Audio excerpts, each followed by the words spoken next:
Did you know only about 13 to 14% of law enforcement officers in this country are women? As we come to the end of Women's History Month, we're highlighting a standout at Sherman PD who has quite the story to tell. Take a look. Go for it. Everything you want's on the other side of your comfort zone. The question is not who's going to let me, it's who's going to stop me. I went to Iraq in 2003. I went to Afghanistan in 2013. Actually just retired from the reserves last July. 23 years, 6 months, and 7 days. Like the women who paint the halls of history, Sherman PD's Sergeant Talia Rheudasil never asked permission, and she never wasted time counting the why nots. Barriers to entry have always just been lines waiting to be crossed. We can persevere. We can get through the hard things. Your mind's going to quit long before your body will. And as long as you have that mindset and you can push through, you really can do anything.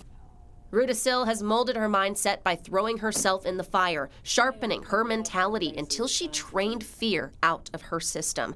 That's how she excelled during 2 decades in the Army Reserves and 11 years leading the staff in an all-male prison.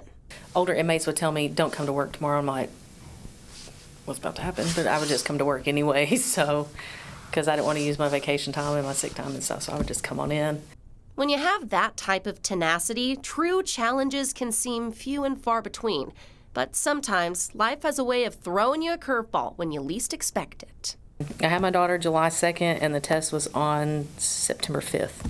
The year was 2015. Rheudasil was driving down the road as a first-time mom when she saw a billboard. Sherman Police were looking for new officers. Well, I went and asked my doctor, I want to do this. Do you think I'm okay to start training? He's like, well, you probably shouldn't. But even if I tell you no, you're going to do it anyways, so go ahead. I started training about 5 weeks postpartum. That voice in the back of her head driving her toward the thin blue line, it wasn't her military background or a dream of wearing a badge. It was a little girl, just a few months old.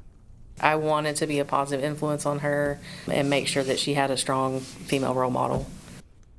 To no one's surprise, she passed both the physical and written test with flying colors. Now she gets to flex a different muscle.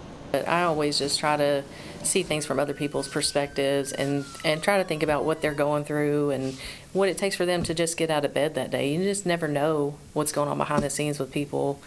As she continues to write her own story for the halls of history, Rheudasil says she's standing on the shoulders of all the strong women who bet on themselves, who took risks, and who never apologized for defying the limits. There's so many women that have gone before us that have done those hard things to pave the way. We would really be letting them down if we didn't fight for the things that we wanted.